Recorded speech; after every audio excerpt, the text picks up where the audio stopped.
Lately, I can't stop thinking about the lines between kink and self-hatred, power and pleasure, romance and patriarchy, and fantasy and reality.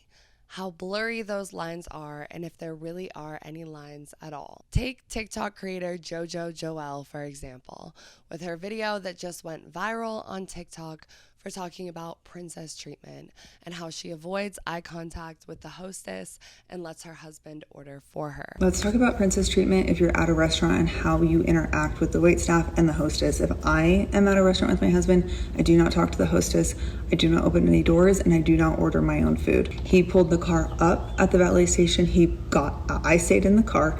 He got out of the car, told the valet, I'm just gonna run in and ask a question. I'm gonna leave my car here.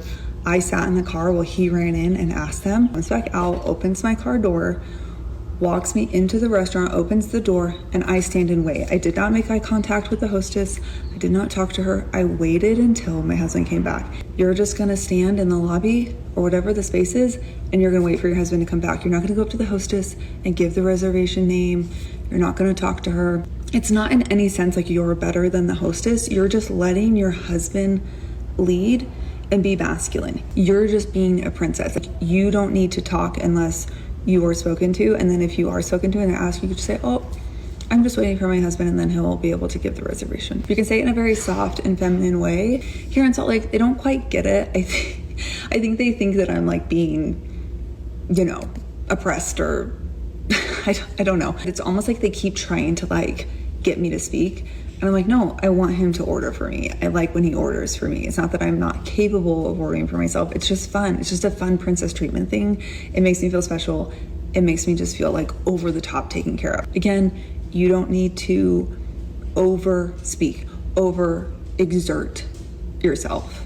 You can be feminine and soft and quiet.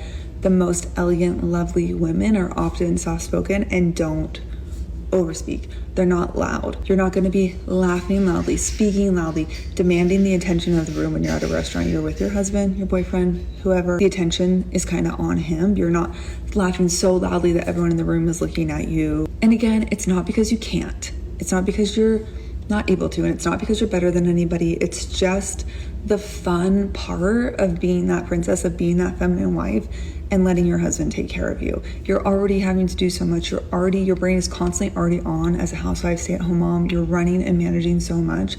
In those fun little moments, it's really just so lovely to let your husband do that for you. Much of the internet was appalled, calling her anti-feminist and saying that she was setting back women hundreds of generations with dated gender roles. And is this rage bait for feminists? Absolutely. But what happens when kink enters the conversation? This is a kink, said one of the top liked comments on the video with 47.9k likes. And another creator, Small Wounded Fawn, had a similar sentiment. Someone needs to tell the princess, trad wife, I don't talk to the waitress, staff, influencers about dom and sub relationships. Get them involved in the kink scene, introduce them to BDSM, because I'm glad people are talking about this, because this is what it's what I've always thought, that these like super conservative traditional women, they have a thing for submission, but they don't, because there's just like no sexuality education if you have those views, so they think it's just like, oh, this is a woman's natural state, is to be submissive because I really like this. This makes me really happy. And they can't connect it. And so they just assume that all other women feel the exact same way. But it's just, I think it's like a kink thing. They're never going to make that connection because they believe that that's just how women, like this is how women are naturally. When it's activating something in your brain, but you don't know what it's activating. But you should explore it a little bit in a way that doesn't damage other women and spread this false narrative. Like, I saw this video of this woman, super traditional conservative, talking about how you, when you get married, your body belongs to your husband and your husband's body belongs to you, and you should not deny physical relations with that. And I was like, CNC. Free use, consensual non-consent, that's it. And you're just like trying to tie it to the Bible, but you're into that. And you don't, understand that that's not advice you should give to everyone. That's not something that you should be saying to just normal people. That is a you situation. You are into that. That is not applicable to everyone. And that's like, I was like, you can't just say that. You can't just say that consent doesn't exist in marriage. Like, Now, JoJo Joelle is clearly not framing her pleasure and her submission to her husband as kink. She's framing it as a relationship standard that all women should aspire to. And so, yes, this is anti-feminist. But in a society that disconnects women from our own sexual agency and pleasure, I see how she is confused. Could this be a kink even if she's not framing it that way? And if so, is it still anti-feminist? There is a large and growing community of women who romanticize the patriarchy by filling the roles that men have ascribed to us, stripping them of their power, their agency, and their access to pleasure. Trad wives, divine feminines, soft girls, high-value women are all identities and trending movements that attempt to preach pleasure and even quiet power in their submission to men, like they are somehow subverting norms and returning to quote-unquote natural gender roles. While I personally don't subscribe to these ideologies that generally just feel like red pill and alt-right propaganda, I have empathy for these women because I can understand the pure exhaustion and irritation with constantly having to fight the patriarchy. It's alluring to be hypnotized by the belief that we can actually find solace from the constant stresses of the inequality of our gender in a relationship where we submit to a dominant man that appreciates us for our quote-unquote natural femininity. Enter choice feminism. In an essay called Choice Feminism and the Fear of Politics by Michelle L. Ferguson, she says, understood as an orientation, choice feminism has three important features. First, it understands freedom as the capacity to make individual choices and oppression as the inability to choose. Consequently, as long as a woman can say that she has chosen to do something, it is considered by choice feminists to be an expression of her liberation. Second, since the only criterion for evaluating women's freedom is individual choice, we should abstain from judging the content of the choices women make. It is definitely impossible for a woman to choose her own oppression. All choices she makes are equally expressions of her freedom and therefore equally to be supported. Finally, this view of freedom is supported by a particular historical narrative. It is the women's movement in the past that has made it possible for women to make free choices in the present. In some cases, this is a way of celebrating the successes of an ongoing women's movement. In other cases, however, this narrative supports the view that we are now post-feminist.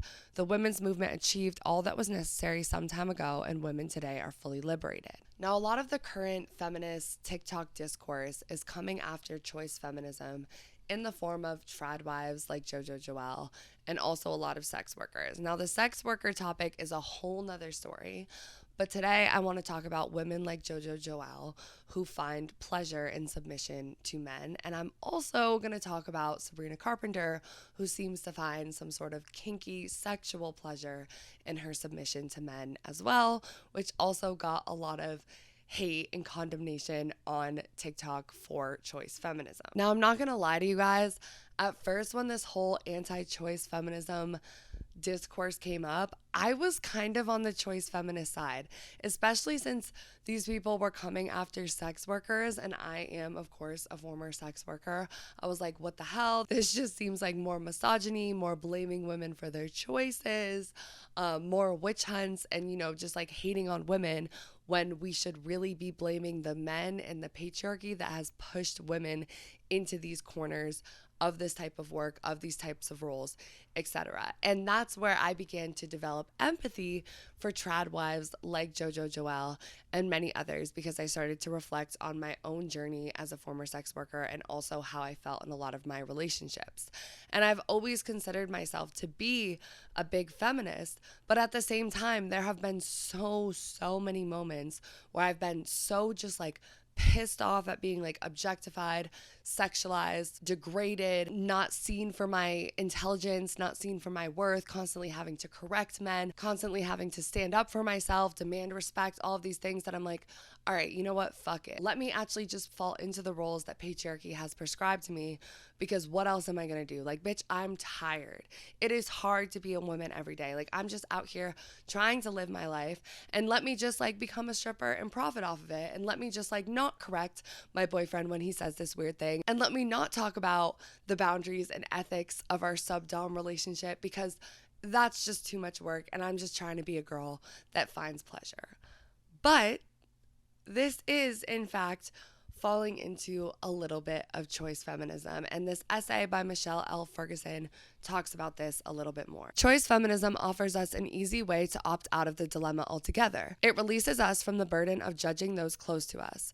Our older friends and relatives can be excused because they did not have the choices available to us now. Our peers can be excused from judgment because in making choices, they cannot be sexist or regressive. They are making free choices in a world in which we all have options. Choice feminism also relieves us of the burden of consistently being feminist ourselves. We do not have to struggle to bring our own personal lives into line with a demanding set of principles, because the only relevant principle is that our personal arrangements be freely chosen, and it is dangerously easy to convince ourselves that what we do is a simple matter of free choice. Choice feminism will continue to have broad appeal to feminists because it gives us an easy way to opt out of the dilemma of politicizing the personal. If we wish to counteract the influence of choice feminism, then we need to do a better job as feminists of acknowledging the difficulty of living a feminist life.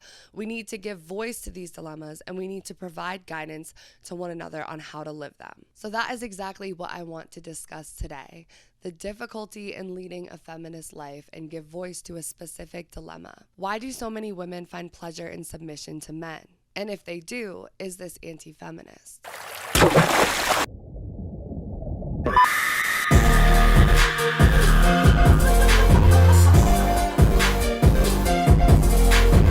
What's up, bitches? I'm Fiji, like the island, like the water.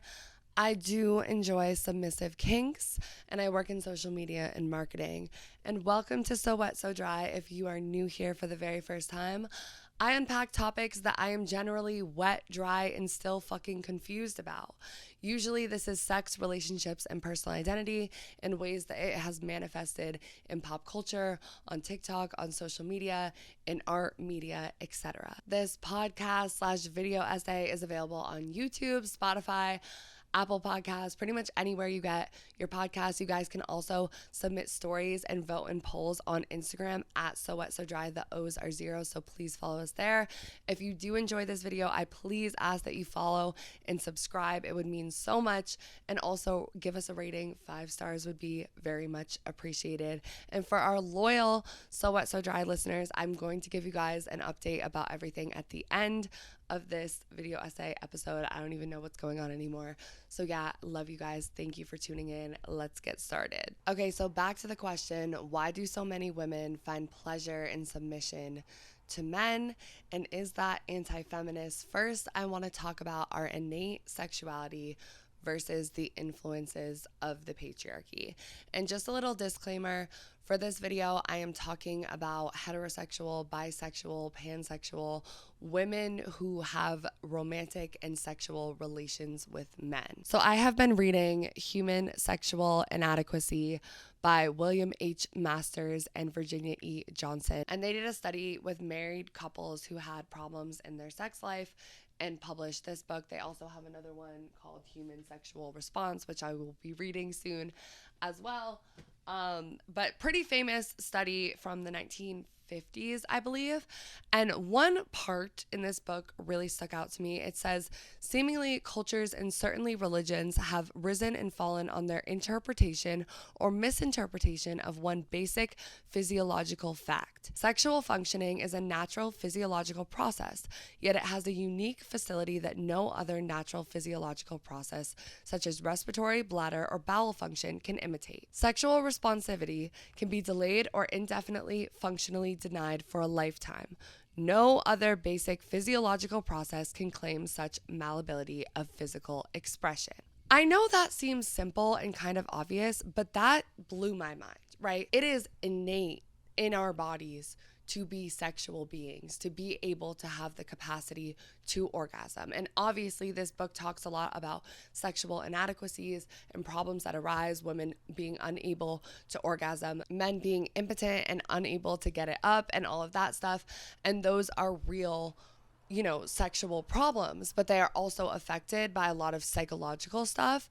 And that's what it talks about in this book. But I just thought it was interesting and important to point out that it is innate for us to be sexual creatures. It is a physiological process, and it can be delayed or denied. And think about how insane that is. Think about, because this is a process that can be delayed or denied without us dying, so many religions, so many societal structures have decided to kind of oppress it and condemn it, particularly for women, right? It also says 50 years ago in this country, the non-orgasmic woman was led or under the pressure of propriety forced to believe that sexual responsivity was not really her privilege.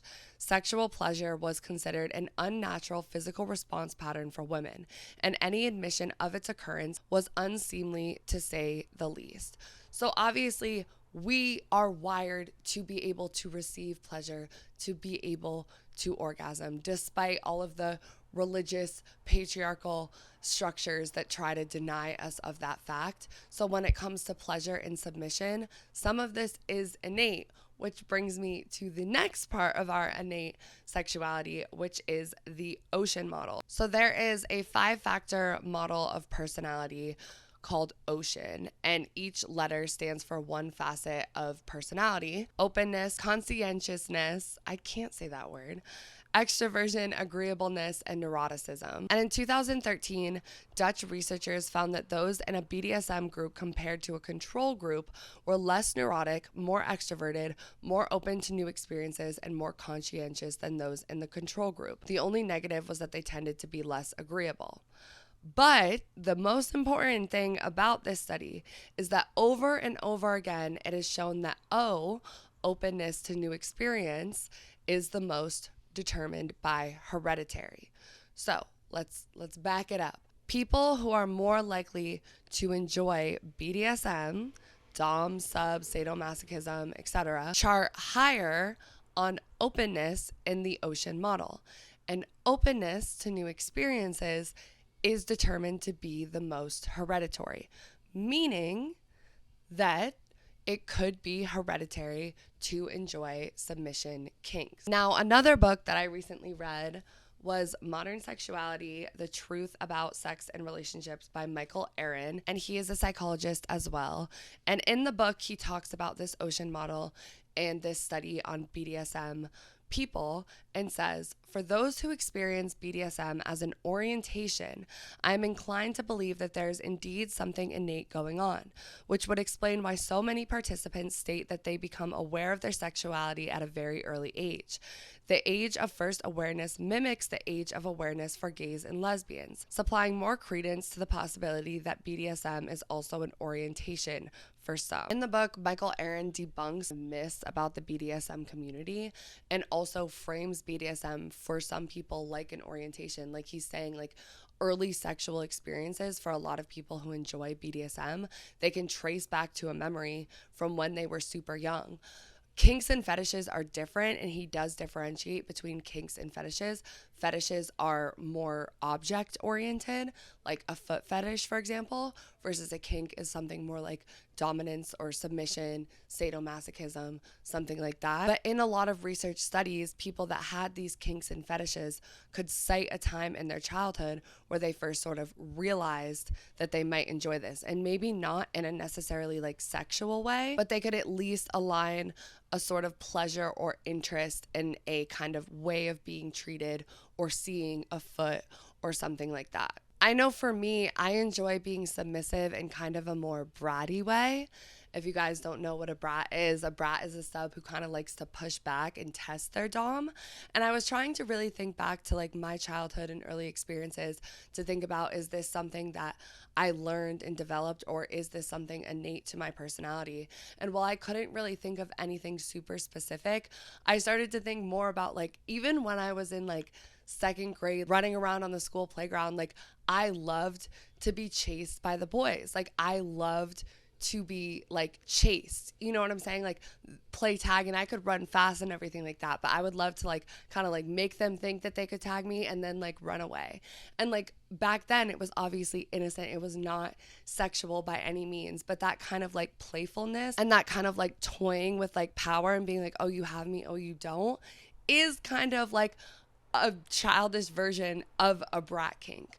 So I would say that maybe my brat kink is a little bit innate. But I also want to talk about the other side of the coin, which is learned kinks, or kinks that have formed because of some sort of experiences and often trauma. Michael Aaron did an interview with Psychology Today. It's a really, really good article. I hope you guys read it. I'll link it in the description, where he talked about this kind of other side of the coin. He says, many of those who reported trauma and hardship talked about kink as a way to relieve that hardship with a sense of healing and mastery over it. For example, a sexual assault survivor might initially feel afraid, weak, and powerless during their actual sexual assault. However, stimulating that assault via consensual role-playing with a trusted partner can help them feel powerful, because they consensually negotiated and agreed to it and can use a safe word to stop the scene. Strong, because they feel they can get through whatever physical pain or intensity comes their way, and brave, for facing what can often be dark times in their past head on. It's very common for kinky people to engage in aftercare after a scene, which involves cuddling, talking, rehydrating, and recentering oneself, which can help those who are using kink to overcome hardships process their experience in a healthy and safe way. And I feel this as well. I've talked about this in our consensual non-consent episode. We talked about it in our dark romance episode. I have been through abusive relationships. I've never been sexually assaulted, but I have been sexually harassed in a lot of ways. And I do find power and kind of rewriting of my trauma through some of these like submissive power play, dom sub, kinky experiences, because it is rewriting that, you know? And so that's why I thought, like, is this innate? Is this something learned? Because I don't know. I think it's a combination of both. And a lot of people think like, oh, well, if you were a sexual assault survivor, how could you enjoy CNC? Isn't that just romanticizing it? Isn't that just like not getting over your trauma? All of those things. For those people, like, I really hope that you do more research on CNC, on dom sub relationships. Watch those episodes, dark romance and all of that stuff that I talked about, and we will talk about it more in this episode. But it is something that is very healing for people, because if you have the right partner where you have discussed boundaries, you have ethics, you have a safe word, you can kind of play with these power dynamics and these really intense emotions in a way that almost like relieves you of this like trauma and this burden, helps you reclaim and experience in a way that brings you pleasure. And one listener submitted a story and said, being a sub in the bed for a man is just ancestral trauma being released. And exactly, like, I feel like especially as women, right, like we are subjected to all these forms of like domination by patriarchy and by men constantly, that sometimes, like, for me, it feels powerful to be in a submissive role with a man that I truly trust and love and all of that stuff, because I can find pleasure from it. Like, I am rewriting the experience. I am releasing that ancestral trauma. And finding pleasure in submission kinks is very common among women as well. In one study, 64.6% of women surveyed had fantasized about being dominated sexually. Despite men having only a slight edge in the frequency of fantasies, they were far more likely to act on them, though, than women. And I think that has a lot to do with patriarchy and how women are conditioned to not go after our desires or what we find pleasure in, and kind of second guess ourselves because we've been taught to fear our own sexuality. And similarly, I asked you guys, do you sometimes enjoy taking on submissive roles during sex with a man? And 90% of you guys said yes, only 10% said no. So there are a lot of kinky submissive people in the community, and it could be an innate thing for you guys. Now, all of this kinky pleasure and submission to men is all fun and fine and great and sounds idealistic as fuck, but we still have to contend with our toxic relationship to the patriarchy. It can't be understated that women who are attracted sexually and romantically to men are, by fucking design of this patriarchy, to have a toxic relationship with them. because of the roles of power at play. We are attracted to them, we love them, we want to fuck them, we want healthy relationships, but we still live in a fucking patriarchy. This means that a lot of men grew up with kind of toxic mindsets about gender roles. We did as well, but we understand it from a different position, being like the ones that are oppressed. But in intimate relationships, we're always going to have to contend with this sort of difference and this sort of inequality of power, which makes letting go and being submissive and having all of these kinky fantasies come to life very difficult. Now, I know for me growing up, I think I was kind of taught by the women around me and just culture in general to just fight this sort of inequality by ignoring what the men say, like, oh, let him think that he's the boss while you're the quiet boss, or just take on more work, right? Like, we come from a generation of mothers and fathers who both were working, but the mom was probably doing all of the at-home labor as well. So she was doing 2 jobs and just girl bossing her way through life and not getting the credit for it. But a lot of Gen Z and millennial women didn't find this approach of just like sidestepping the sexism and ignoring it and just like working harder to be enough in their intimate relationships with men. And then, you know, we had 50-50 dating trends and dating apps and sex positivity and all this stuff. And there was like hope for a time period where we as women could find feminist men who saw us as like whole human beings and came to the relationship with a sense of equality, and we were treated equal, and we could surpass and address these problems of sexism in our relationship.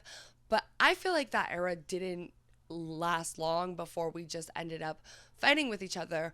Honestly, in a large part due to men being like, no, I'm not doing all that fucking work. And so women were like, okay, well, I don't want to date you then. And then we end up with the 4B movement. Right now, there are a large amount of Gen Z women who are just not dating men altogether. They feel like, you know, these experiences with these men are just disgusting. They are too sexist. They are not willing to do the work. I don't want to try to have relationships with these men. And that has been a big trending thing on TikTok. And I get it. I think a lot of these ideologies for women are kind of like the red pill or the pink pill, as they call it. And I don't subscribe to that. And I am exhausted as well. But unfortunately, I'm a Pisces and I'm still a hopeless romantic. And I also love sex. And I am going to continue to date and fuck these men. Maybe I'll end up with a woman. I'm still bisexual. There is still hope. But I have not fallen into like this type of feminism. I want to still have hope for my relationships and sexual interactions and intimacies with men.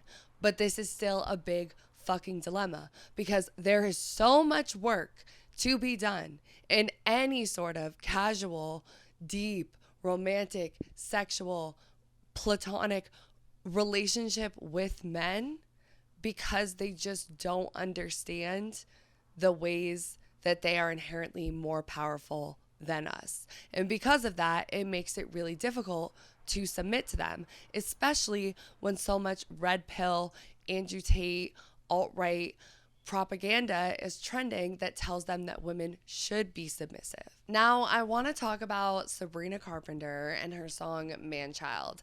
And don't worry, we will get to the album cover, but first I want to talk about the single and the music video. So in the music video, Sabrina Carpenter is running around, jumping into different cars with different men, running away from them, hopping into a new car as like a kind of hitchhiker while she's singing these lyrics. You said your phone was broken, just forgot to charge it, whole outfit you're wearing, God, I hope it's ironic. Did you just say you're finished, didn't know we started, it's all so familiar, baby, what do you call it?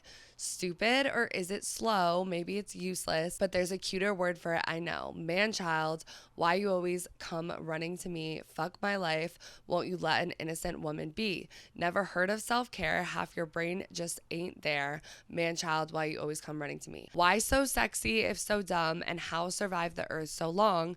If I'm not there, it won't get done. I choose to blame your mom. Oh, I like my boys playing hard to get, and I like my men all incompetent.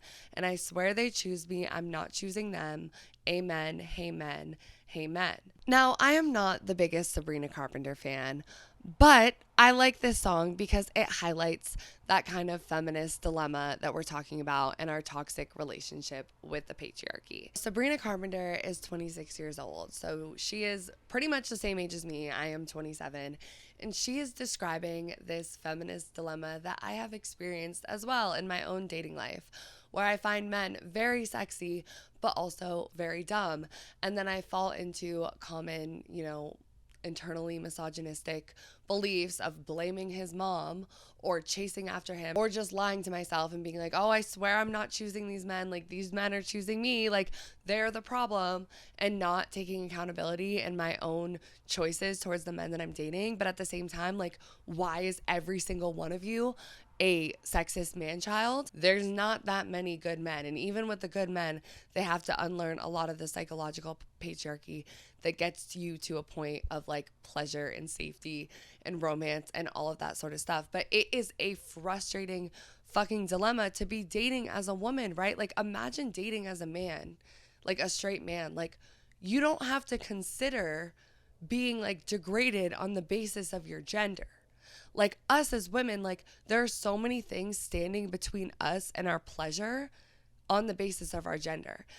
And Sabrina Carpenter is someone who very much enjoys pleasure. And I think that is something that is heavily left out of the conversation about her album cover, right? Which we're going to talk about in a minute. Like, the whole sex positions thing. Have you ever tried this one? Have you ever tried this one?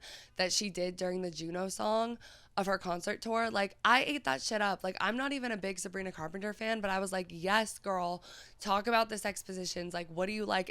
And the song is like, isn't her music described as like ovulation music? Like, she is a horny girl, and that is fucking dope, because I think as women, like, we don't talk about, our pleasure and our kinks and like wanting sex and finding men sexy and all of that, like, enough.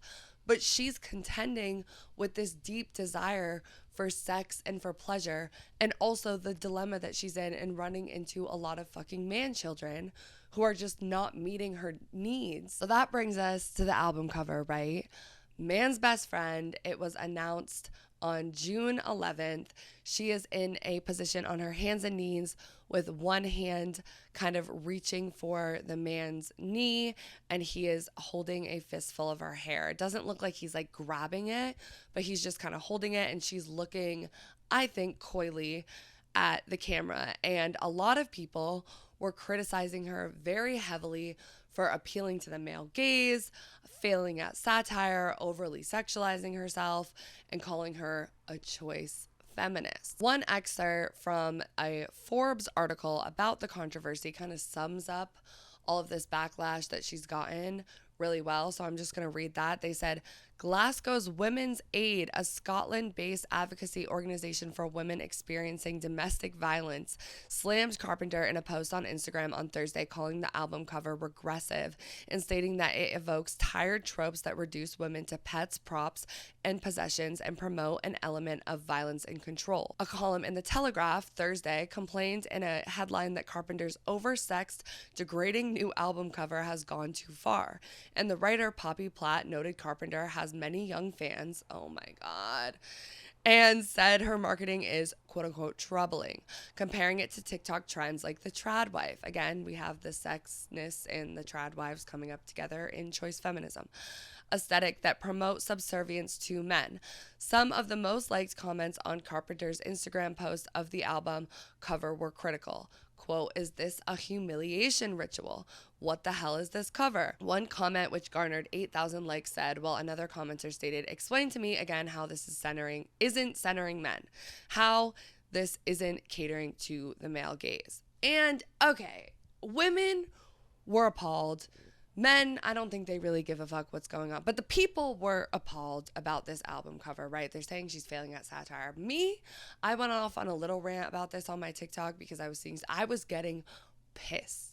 I was getting pissed during this whole thing because I was like, guys, are we talking about the same Sabrina Carpenter who did all of the Juno positions and who makes ovulation music and is horny? Like, to me, Man's Best Friend is a dog, right? She's on her hands and knees in the position of doggy style. She is like crawling towards him in the same way that Nicole Kidman was acting like a dog in Baby Girl. And I know people didn't love that movie, but we could at least recognize kink in that movie, right? So why couldn't we recognize it with literally the horniest girl in pop music right now? And I watched a video essay by Kat Black called Sabrina Carpenter's album cover, ... And I love Kat Black, guys. Like, amazing creator. She is dope, and she is also a former sex worker as well and talks about a lot of kink and stuff like that. And she was essentially saying, like, would people be coming at Sabrina Carpenter so much if she was in like a more dominant role? Like, no, probably, right? Like, I feel like that's been a trending thing as well. Like, kinkiness, BDSM is always kind of trending in music because it's flipping power dynamics to see a woman be like a dominatrix and hold the power over men and men be in subservient roles. Like, we feel more comfortable with, like, we associate with being more feminist. But subservience, or submissiveness rather, isn't seen that way, even when it is like kinky and sexual and all those things. And obviously the album hasn't come out yet. Like, we don't know the songs that are on the album, but Manchild will be on the album. And I think Manchild just highlights this dilemma that Sabrina is having. This dilemma that I'm talking about, a feminist dilemma of, you know, finding pleasure in submission, whether that is innate or whether that is because of past traumas, past relationships, ways that we've been treated by men, finding a way to heal that through kink, finding pleasure in that, but also having to contend with, well, wait, men are still fucked up. Men are still sexist. He's still not treating me right. Where is my pleasure in all this? Will I ever find it? Do I have to kind of lower my standards to be with these subpar men that aren't fully understanding me and meeting my needs to try to, you know, claw at some form of pleasure? That's certainly how I felt in the past. So, like, reading this, I'm like, guys. But on the topic of satire and irony, is this cover satirical and ironic? Yes, but a lot of people were saying even if it's satirical and ironic, it is not done well. It is not done in good timing. And is it making a feminist statement? And to that, I want to say, has Sabrina Carpenter ever defined herself as a feminist? I did some brief searching on this, and not enough to like include in the episode, but I never really saw anything that Sabrina Carpenter is inherently like, I am a feminist and I am making political feminist art. I think she is a pop artist who is making music about her life. And also Kat Black talks about in her video, like, this music is designed to sell to like millions of people. So we have to factor that in as well. But like, I don't know if she's making a feminist statement as much as she is highlighting a feminist dilemma that she happens to be in right now. So now I want to talk a little bit about coping with this feminist dilemma through satire and irony. Our generation often seems to cope or grapple with these big dilemmas that we're faced with a lot of satire, irony, meta-irony, post-irony. And this is something that we talked about in our I Want You to Know Me But I Don't episode, so definitely check that out. It's a really good episode, and it talks about all of these things more in depth. But when we cope with these dilemmas that we face in society, this one being a feminist one, with satire and irony, we seem to ask more questions than we provide answers. The audience that is consuming this piece of satire, irony, post-irony, meta-irony, meme, art, whatever, may think they know us, but they don't. It's all left up to interpretation, which protects us in a lot of ways from fully being known and fully being sincere about the ways that we feel. And a lot of times the problem is that we don't really know what we feel, right? We're experiencing this dilemma that could be viewed from many different points of interpretation. And so we cope through a piece of art that is highlighting that dilemma rather than answering that dilemma itself. And I think that's what Sabrina Carpenter is doing with this album, right? She's not necessarily making a feminist statement. She's highlighting this dilemma with whimsical, self-deprecating, ironic pop music that can be interpreted in various different ways. And it's always going to be interpreted from a feminist lens because she's a woman. Now, me personally, I love some meta-irony, post-irony, satire, irony in general. because I like to think critically, and I like to kind of like address these like dilemmas and broader questions about what it means to be like human, to live in this society, like all of these like inner stuff that we can't really express, and sometimes like expressing it feels corny. So when you lay it out in this way, like I love to dissect it in that way. But can it be dangerous? Yes. In an age where so many students are using ChatGPT to write essays and not thinking critically at all, when so many people are used to instant gratification, points being spoon fed to them. I know a lot of YouTube creators that make media criticism video essays complain about this a lot. Like, right? Like someone will watch 2 minutes of a video and comment on it because the information that they want hasn't been given yet, or they left out one part of the conversation because they can't possibly cover the whole thing in one video, and someone is like freaking out about it, right? Like we expect like information to be like fully given to us and to be easily digestible at all times.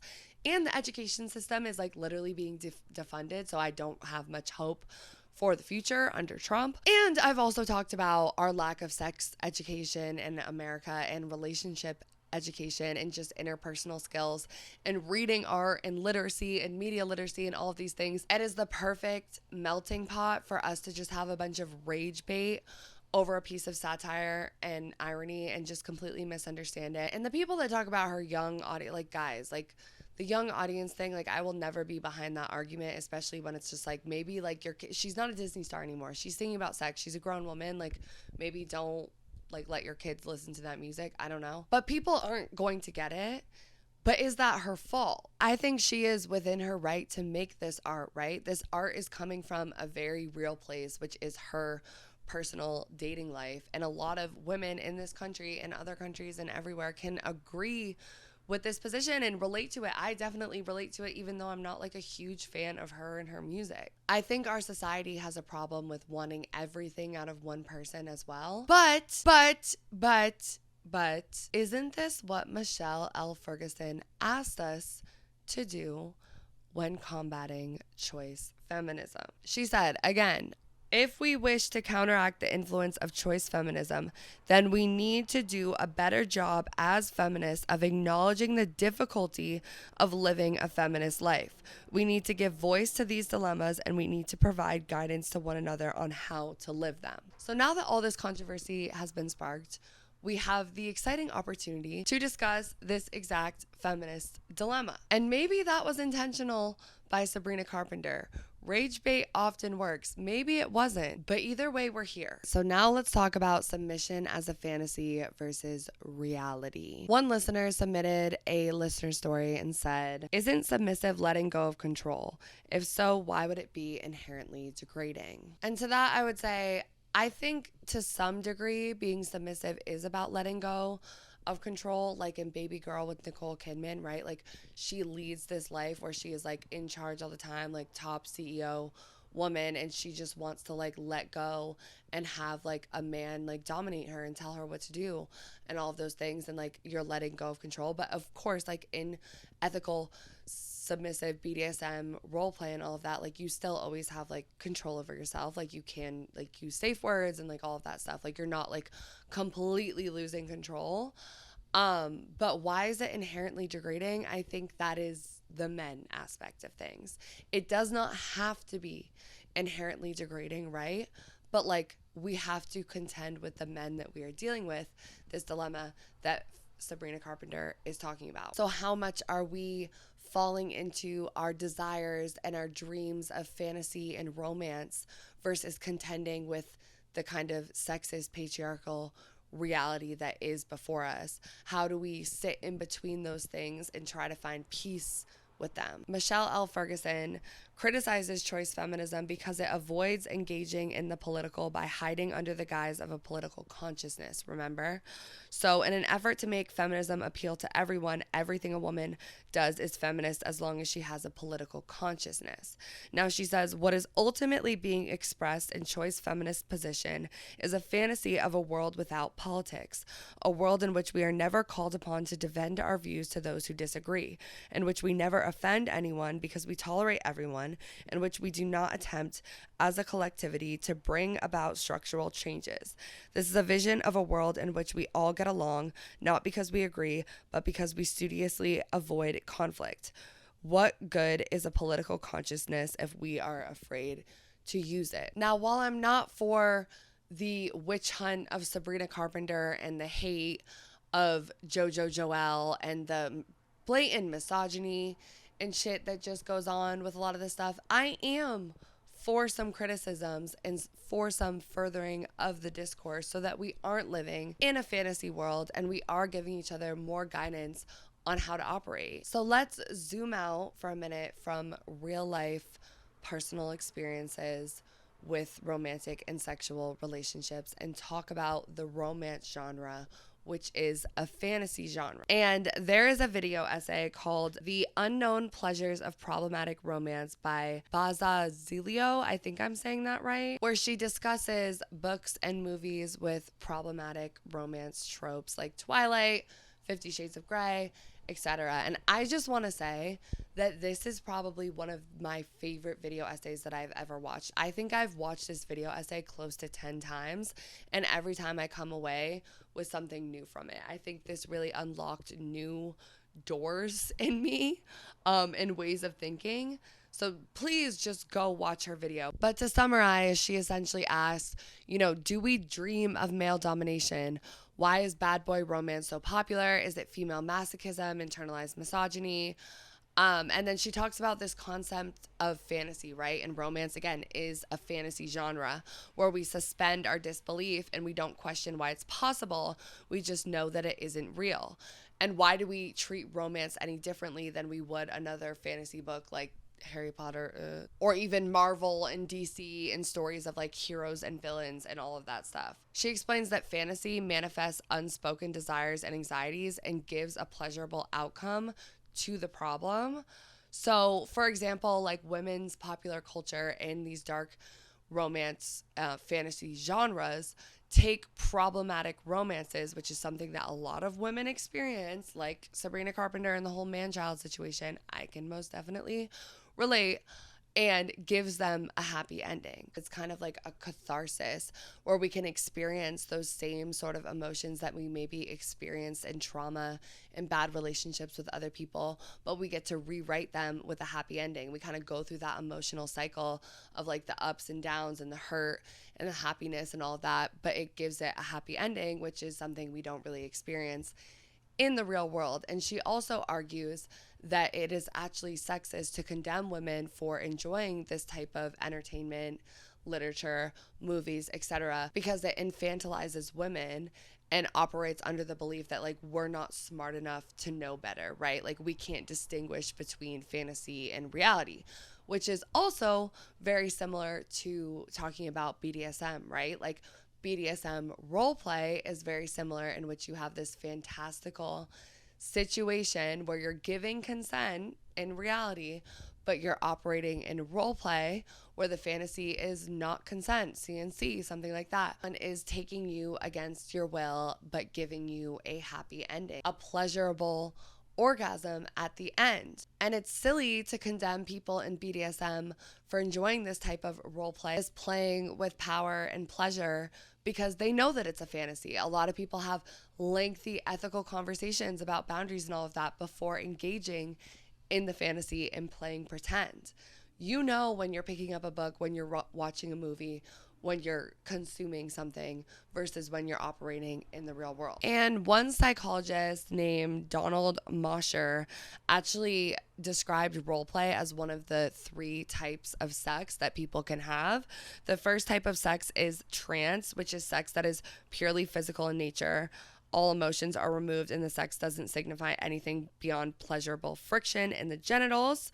This is trance because partners are mostly emotionally disconnected and preoccupied in their own pleasure. That's one type of sex that people can be having. Another type of sex is partner engagement. This is kind of the romantic, emotional engagement type of sex, much more sensual, much more quote unquote loving, quote unquote intimate. And then there is role play, which involves a lot of creativity and exploration. It involves a strong level of identity testing information and may often feel very psychologically intense for both partners, which often feels very intimate and bonding for both. This style of sex is a great example of the way in which sexuality and psychology can be fused. And this mixing of psychology and sex is really common, and it's also very healthy. In fact, there's another study by Jack Morin where he determined that the following emotional states may often lead to peak sexual experiences, including exuberance, joy, celebration, satisfaction, contentment, relaxation, closeness, love, affection, connection, anxiety, fear, and vulnerability, guilt, remorse, dirtiness, and shame, and anger, hostility, contempt, and resentment. And these emotions actually mirror the work of Silver and Tompkins and Paul Ekman, who came up with 9 main categories of affect, aka affect theory, which are the 9 core main emotions. You know, the wheel of emotions with the different colors. Like, I definitely saw a lot of that in treatment, group therapy, going around the group and pointing to what emotion on the wheel you feel. And that is a really cool thing, right? Like, sex is one of like the only places where I feel like as adults we get to like play pretend and like have this fantasy world, similar to like consuming media, like listening to a pop song, reading a book, watching a movie. Having sex with someone, you can play with these power dynamics of, oh, you're a nurse, I'm a teacher, oh, I'm a dog, oh, I'm a stripper today. Like, you can play with all of these different roles of power and pleasure and intimacy. And the thing about role play is that it actually is very intimate. And a lot of people think that intimacy is just in the I love yous, in the tender caresses and kisses and all of that stuff. But there is something that is very intimate about me as a woman allowing a man who has more power than me in real life dominate me sexually in the bedroom. To me, that is something that is deeply, deeply intimate. And in the book Modern Sexuality by Michael Aaron, he says, recent research shows that intimacy is a highly subjective term that is experienced by people in a wide number of ways. The intimacy we commonly think of sexually fused with romance, fucking, lovemaking, physicality with tenderness, and commitment with monogamy is simply nothing but a myth. For many, things like rough sex and role play can be intimacy as well, and studies show many of them have better intimacies than their traditional counterparts. BDSM couples find intense intimacy through role play, experimenting with roles of dominance and submission, and connecting through powerful expressions of power, exchange, and pain. He goes on to say, through sex, we can experiment with, test out, and immerse ourselves in the various roles that exist internally but can never bear the social light of day. Through this kind of sexual role play, we can unleash our aggression, our anxieties, our fears, in short, the darkest recesses of our mind in a way that is contained to that specific sexual episode, and in a way that can be discussed, analyzed, and reflected upon. In short, we are playing pretend. But how possible is it to really play pretend when the other person is not pretending? I asked you guys, in your dating and sex life, how frequently do you come across sexist men? 44% of you guys said very frequently, 30% said sometimes, 22% said all the time, and 4% said never. So most of you guys are coming across sexist men in your dating lives. I know I for sure have. I think every man is born inherently sexist and needs to unlearn that shit. That is what you were brought up with. That is your privilege. You need to unwork that. And a lot of men simply are not dedicated to doing so. I also asked you guys, have you ever played a sexually submissive role with a man only to ultimately feel degraded by him? And 40% of you guys said yes, and 60% said no. And while I am so happy that the majority said no, 60-40 is way too close to 50-50, and 40% is way too much to have said yes. And I most definitely feel this, though. Like, I can 100% relate. I have most definitely had sexual romantic encounters with men where I thought we were being kinky, or I thought they understood my power, our equality, whatever, and then ultimately learned that they in fact did not. And this is the sad, unfortunate thing about men in today's society. Even with all of the progress that we have made, We are still going to run into this in our sex lives, in our dating lives, etc. And a lot of women, like JoJo Joelle, kind of just decide to give into it, especially if you're raised with any sort of patriarchal religion, which I believe JoJo Joelle is Mormon, and a lot of trad wives are Mormon as well. I was raised Protestant. I went to one Jewish school and 2 Catholic schools. So I can relate to this like patriarchal religious influence on my life as well. I didn't submit to it in the same way because I wasn't like held in the church as long, and my parents weren't particularly religious. It was more just like the schools and the structures around me. So I think I had more ability to choose and not fall into those prescribed gender roles than a lot of like Mormon women do. And I chose to rebel in a lot of ways. I still have all the Catholic imagery, guys. Like, I love that shit. Like, I'm claiming that shit. That is my culture. Even though I am a heathen and I would probably burn in hell, I still claim this imagery. I think it's cunt. If you're listening audio wise, I'm talking about my background. But yeah, that's why it makes sense to me that women would just, be sick of fucking fighting back. I am sick of trying to date men who think that their sole job is just to control me. Let me just shut up. Let me just let him think he's the boss, like our mothers and grandmothers and all of them did. Let me do the other way and do the 4B movement and completely decenter men and not date men at all, because it's hopeless out here. In a lot of ways, I can't escape my guilt of having been one of those women that escapes from the realities of the patriarchy into a fantasy of pleasure and romance and love and sex that never really existed without me compromising my self-worth. I have been Sabrina Carpenter and Lana Del Rey, which a lot of people come after Lana Del Rey for her problematic romance tropes in her songs and everything like that. But again, she's speaking from a point of experience. But I can relate to them because I have fallen in love with men who have mistreated and abused me when all that I wanted was love and pleasure. And through those situations, I clung to a fantasy of that romance and that pleasure without facing the reality that was in front of me. And obviously, in some of these situations, I did have an abusive partner, which takes a whole level of manipulation at play. So I can't blame myself too much for falling into a fantasy world that was intentionally inflicted on me.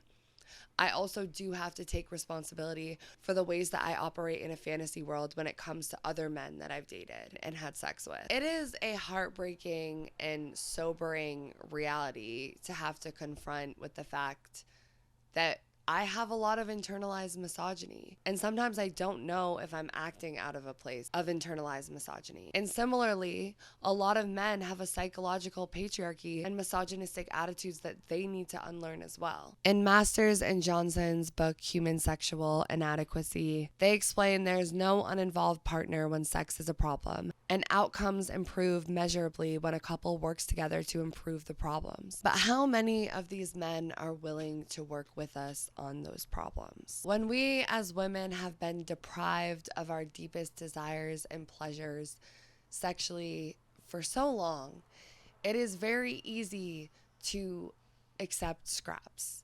And I know for me, as someone that enjoys being submissive and dreams of a fantasy in which I have an ethical partner that is dominating me or even leading me, I wouldn't hate the JoJo Joelle situation as a kinky role play night. Like, I would do that. Kink does not just consist of in the bedroom. Like, foreplay is outside of the bedroom as well. Like, I would enjoy that. But I always ask myself, will I ever meet a man who has unlearned his sexism and really truly makes that comfortable for me? Or do I have to keep lying to myself and hiding behind irony and satire and post-irony and escaping to fantasies in my head that manipulate this reality into something that it's not, so that I don't have to confront the sexist patriarchy or sexist man that I am dealing with? And we can only play pretend for so long before Michelle L. Ferguson is back to remind us that we cannot escape the political. She says, if we are to take seriously the premise that the personal is political, then we have to resist the notion that to critically analyze the politics of the personal is necessarily to be judgmental. Feminists need to publicly make judgments about personal matters: sex, career decisions, dress and makeup, power and intimate relationships, because reimagining our personal lives is an essential component of a feminist reimagining of the world we share. With this in mind, we as feminists need to cultivate an erotic orientation to politics, one that enables us to hear criticisms of feminism as pleasurable invitations to learn about how others see us, how they experience their lives, how we might make better political claims in the future. Claims that would include not by blandly embracing any and all choices, but by taking more thoughtful stands and giving more careful justifications to others that we can only hope they will find alluring. We can only escape to a submission fantasy when we root ourselves in the reality of the fucked up, sexist patriarchy and acknowledge it head on. This requires that erotic orientation towards politics and feminism that Ferguson talks about, where we engage thoughtfully about works like Sabrina Carpenter's Man-Child album, where we listen to the feminist dilemma that she's stuck in and then provide our own experiences and ways that she could learn to be different, maybe not hiding behind so much irony and satire without making a sincere response as well, where we can interrogate the true power motivations behind the men that we are having sex and romantic relationships with. Does he want to dominate me because he wants to actually control me and he doesn't respect me? Or does he respect me? Did we have a conversation about feminism? Does he understand how this kink relates to my trauma? And also where we talk openly about our sexuality. Submissive kinks are normal. It is normal for women to find pleasure in submission to men in the bedroom. It's normal for women to find pleasure in submission to other women in the bedroom, any gender. It just gets so much more complicated with men because of the power dynamics. But it can be innate. It can be part of our innate sexuality. It can also be learned.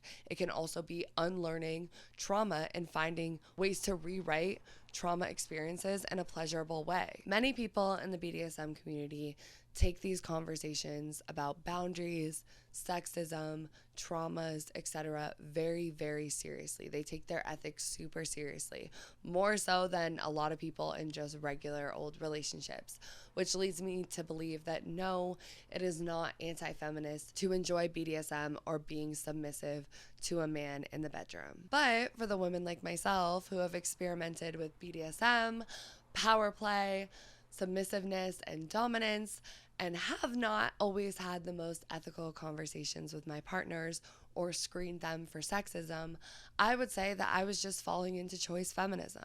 I was creating a fantasy world in my mind in which I did not have to acknowledge the motivations behind this other person's intentions when having sex with me. And because of that, I think I hurt myself in a lot of ways. I was sidestepping all of the necessary political work, however exhausting, to get to an arena of pleasure, which didn't actually exist because the fantasy wasn't roped off to be enough of a fantasy and it just felt too real. You know what I'm saying? So it didn't work. For women like JoJo Joelle and other trad wives who don't claim kink but find pleasure in submission, I still blame the religious institutions and the patriarchal structures that have brainwashed them to think that this is all that they want. Like, while I believe that it is still something that can be innate to them, they don't know that it is necessarily sexual, right? Because they are also cut off from experiencing or realizing their desires and their true pleasures and having that sort of sexual agency. So I still blame the structures, but I would never say that they could necessarily call themselves feminists, right? Because that isn't really feminism. Like, you're not doing the work that is required to learn about your own sexuality and your own power dynamics in your relationship. But at the same time, I don't want to condemn someone like JoJo Joelle and like hate on her and be like, you awful woman, you're not a feminist. Like, that never works to me. I think it's about education and it's about unlearning more patriarchy and being like, hey, like, learn about your pleasure. Like, you have the right to pleasure and this could be a kink. And actually, like the very first TikTok said, like, you could like this, but it's not something that you should preach to other people as a standard, because that is gender roles and that is oppression, because you're operating in reality and not fantasy. You're not making space for play pretend. You're making fantasy reality. So I asked you guys, is it possible to find pleasure in being a sub and also be a feminist? 92% of you guys said yes and 8% said no. I would mostly agree. I think it is possible. Yes, 100%. But there is a large level of confrontation that you have to do with your own internalized misogyny, with the internalized misogyny, psychological patriarchy of your partner, and engaging in submissive kinks and submissive role play. There is a political connotation to it. Without acknowledging that, we could end up hurting ourselves more than we intend to, and we can also reinforce patriarchal ideas with men and make them think that it is okay to treat us that way. And then just 2 listener stories before we wrap up. Someone said, being submissive is rewarding, but only for the right man who understands the dynamic. And 100% fucking agree. And you have to understand the dynamic as well. You have to do some inner work for sure too. And someone said, just love to see you make a video on this. I'm a dominant progressive man. I have been thinking about it also. And that is amazing to see. And that really gives me hope, because honestly, there's been so many times in my own romantic and sex life where I am constantly just like, I feel like my feminism is over here and my pleasure and my sex and my dating life is over here, and I have to compromise one, and it is so fucking exhausting. But like getting a listener story like this and like talking to you guys and doing more research, it just gives me so much hope that there are progressive, dominant men out there that have these sort of questions too, that have ethics when it comes to BDSM, submissive, dominant, role play, and all of those things. So we have made it to the end of the episode where I will wrap up with what I am wet, dry, and still confused about the topic, because it is okay to still be confused. I picked these topics because I want to learn. And by the end of the episode, I feel like I've learned so much more than I knew before, but I'm always also still left with more questions. So as for what I am so wet about, I'm wet about submission in general. I think it's really hot. I think it's really sexy. I love to be a submissive brat. I think it's innate for me. I also think that it's learned. I also think it helps me rewire those traumatic experiences in my brain and find a way to reclaim my power in them. And I'm also really wet about this topic in general. I have been thinking about this topic in the back of my mind for a while, and it wasn't until the catalyst of Sabrina Carpenter's album that really like sparked this whole debate in me, and then a couple situations that happened in my like actual real sex life where I was just like, okay, like I need to address this. And I didn't even know like completely what the question was yet. It was just something felt off. And I think it's just that I escape to a fantasy world because I'm bargaining with my pleasure and my desire and my like want for love. So I'm just really, really wet about like having acknowledged that, because it feels like a breakthrough and being able to build the healthier relationships with other people and myself that I want in my life. So my pussy and my brain are super wet about that. As for dry, I think it's just like I am so dry about all of the pressure that is on women. Like not only do we have to operate throughout our life thinking about like our job, our job, maintaining our condo. Like I'm literally going through the list of everything I was stressing about this week. Like, oh my God, like I have to worry about my bartending job, my corporate job, like all my creative projects, planning this episode. I have to clean my place. I have to get my nails done. I have to take my dog out. I have to meet up with friends. Like all of that, like regular life bullshit. And then you add the added layer of like sexism onto it, and it's just like constant. It's slapping you in the face every fucking day. Like when I walk to the store to get a pack of cigarettes and like someone catcalls me, or when someone says some weird shit when I'm working at the bar, or when I like a guy and then he also says some weird shit or like degrades me. It's just like, bro, like can I just live out here? Can I try to have romantic and sexual relationships with men? Can I go after my pleasure without constantly being confronted by the fact that like I'm not equal and I'm not enough and I'm supposed to be subservient. And then it makes me never want to be submissive, even though I enjoy it, because I feel like I'm constantly being like put in that place.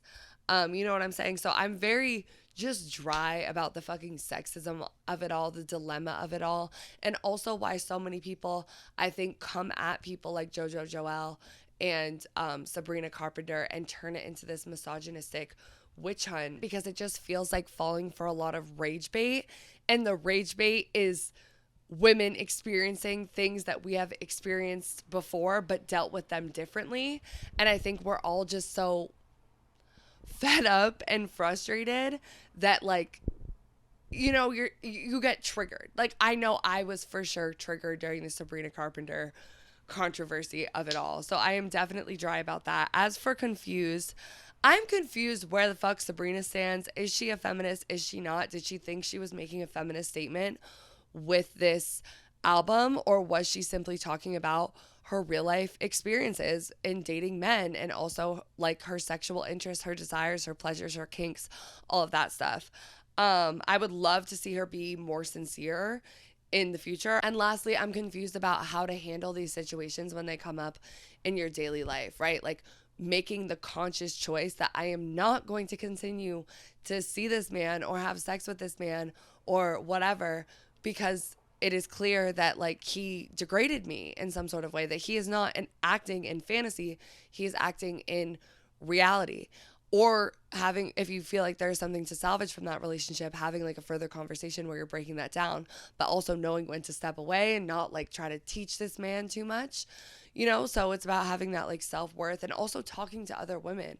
I think I'm confused about how we have these conversations in a more productive way in real life with other women, because we're all so like insecure about it and like vulnerable, and we all want to be like, oh, I'm having sex like the right way, like I'm being like the right type of submissive, like I'm doing it right, whatever. So last thing that I want to leave you guys with, Dr. Aaron suggests in Modern Sexuality that you make a list, this book, make a list of what I learned about my sex life versus what I want in my sex life, right? So I could say, for example, I learned that it is the most idealistic to be a virgin.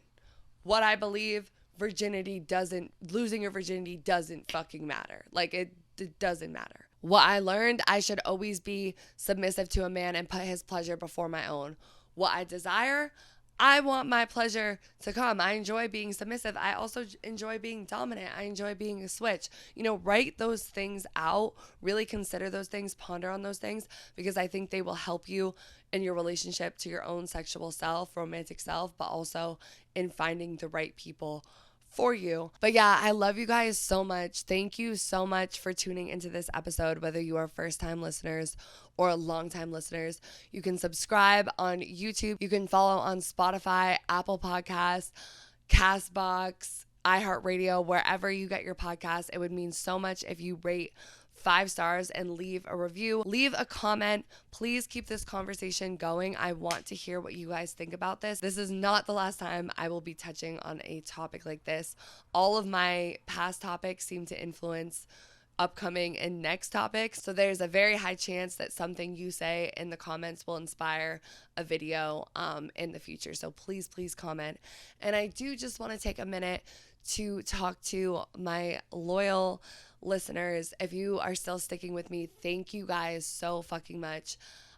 This has been a fucking journey. So Wet So Dry is my baby. I love it so much. I love researching. I love asking these questions about sexuality, relationships, personal identity. I am so blessed to have gone on the journey that I've gone on with Autumn this whole time. This podcast, video essay, whatever, would not exist without her. She was so crucial to making this whole thing every fucking week with new episodes, just, you know, rebranding, coming up with topics, everything. Like, she was so crucial to making So Wet So Dry what it is. And while it's so sad and heartbreaking to lose her, I miss her so much.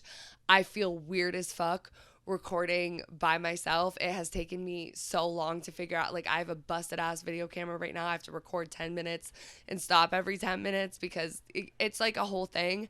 It's very outside of the routine that me and Autumn had, and it feels kind of humiliating.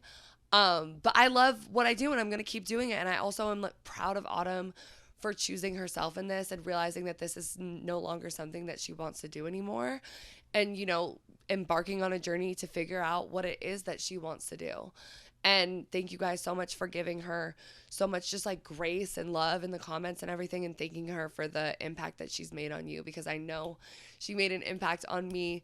This would not exist without her. I miss her so much, but I am also really excited about the future and figuring out what I will be doing with these episodes going forward. It will not be once a week. I will tell you guys that for sure. It's just not possible. I work 2 jobs. I try to work out as well. I try to have time with my friends. I'm editing a book for somebody that I really love right now. And I also started a vlog channel. It's at Fiji the Siren. If you guys want to follow, I will be releasing vlog content because it's a little bit easier in between episodes. So if you want more content, follow me there. Follow me on Instagram at SoWet. Follow me on TikTok at Fiji the Siren. But these episodes will not be every week. I don't know how long they're going to take. I'm figuring it out. This recording process today took a long time. So please bear with me. I love you guys so fucking much. I love doing this. And I will catch you in the next episode. Bye.